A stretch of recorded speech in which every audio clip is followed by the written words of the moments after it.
pseudopode à gauche et puis l'endoplasme ici à droite. Alors vous voyez le noyau tout là-haut et vous voyez qu'elle s'est nourrie d'une vingtaine de globules blancs la veille. Alors elle est complètement repue, elle a bien mangé, elle a mangé tous les globules blancs qui normalement devrait nous défendre.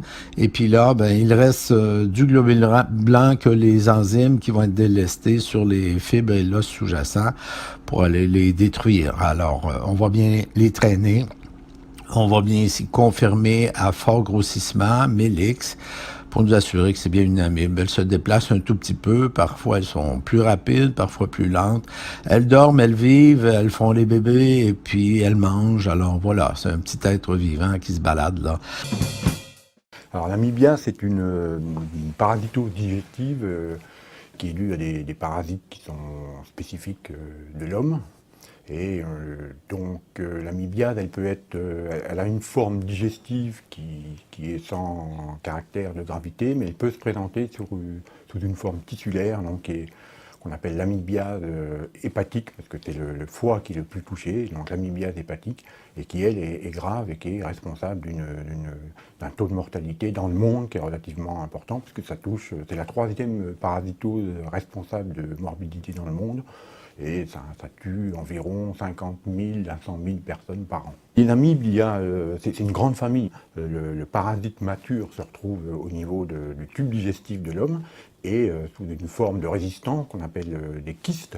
Donc ils sont résistants dans l'environnement et qui sont éliminés dans l'environnement avec les selles au moment de l'émission des selles par l'homme. Et donc ce sont ces formes kystiques qui sont résistantes dans l'environnement, qui vont contaminer les sols, qui vont contaminer l'eau, et donc la contamination d'autres personnes va se faire par contact, alors soit en buvant de l'eau, soit en touchant le sol, en manipulant le sol, par exemple en faisant du jardinage et ensuite en portant les mains à la bouche, soit en ingérant des légumes, des végétaux qui étaient en contact avec des sols contaminés et qui n'ont pas été suffisamment lavés, non cuits. Là-haut, et vous voyez qu'elle s'est nourrie d'une vingtaine de globules blancs. Au sein du tube digestif, une partie des parasites peut pénétrer plus profondément dans les tissus, et le tissu de prédilection, c'est le foie, donc elles vont migrer, ces formes végétatives du parasite vont migrer au niveau du foie, principalement, c'est l'organe de prédilection, mais ça peut aussi atteindre d'autres organes, comme par exemple le cerveau ou le poumon. Histolytica, bon, s'il a une forme digestive, on ne peut pas exclure que certains parasites sont en train de migrer pour aller donner une forme tissulaire. Donc il est important en fait d'associer, pour bien conduire le traitement, il est important d'associer les deux molécules.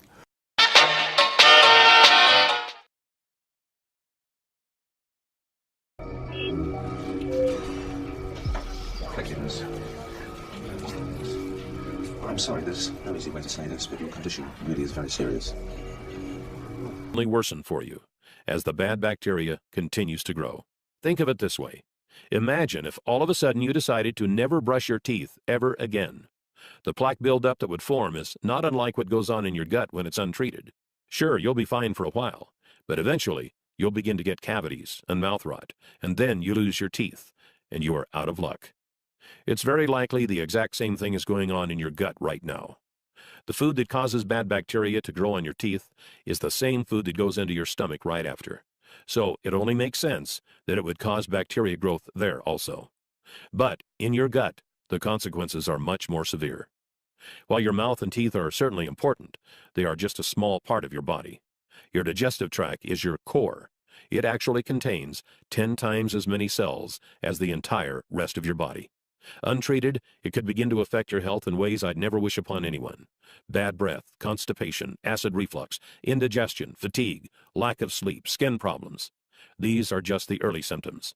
The scariest part is that with 70% of your immune system in your digestive tract, if it can't function properly, you become susceptible to not just getting sick, but to some very nasty diseases like ulcerative colitis, lupus, multiple sclerosis, and arthritis. And those can't be cured by balancing your gut. That's why it's critical you get this handled now, before it's too late. Fortunately, there's an easy way to fight back against the bad bacteria. Simply take 1 capsule of probiotics daily, preferably with a meal, Within just a few days, you'll feel exciting changes in your body. You'll find yourself sleeping better and waking more rested, but with new, exciting energy. You are ready to take on the world. You are no longer tired after meals and no longer find yourself craving bad foods. But when you do cheat once in a while with pizza or ice cream, you still feel great knowing it's not going to go straight to your hips. Don't be surprised if your bathroom habits become more regular. Since you are no longer a slave to your gut, multiple trips to the toilet are a thing of the past. Weight may also begin to fall off, as your body is now a food-burning machine, no longer a fat and sugar storage hub. You'll probably also discover you no longer find yourself needing caffeine, carbs, or sugar. Many claim their sex drive goes up as your body feels younger, sexier, and more vibrant. Your skin may even appear younger and firmer, as your body is better able to bring the nutrients from your food into your skin, replenishing your cells and giving you a healthy, youthful shine. And then, I can't tell you exactly when it will happen. It may be in a few days, or it could take a few weeks, but it certainly will happen. It's something I call the magic moment. The magic moment is when you wake up one day and realize that something is different. Your senses feel more powerful. You are more alert, centered, and on point. The air feels crisp, and your body feels alive. Your serotonin levels have soared, and your soul just feels like everything is right. Then you realize that's the way we humans were supposed to feel all along. And now that your body is running like a finely tuned machine, you know that you always will feel this incredible. It's a feeling you can't really put a price on. Our health is our most precious asset. Without it, we can't fully enjoy anything else. Let's see,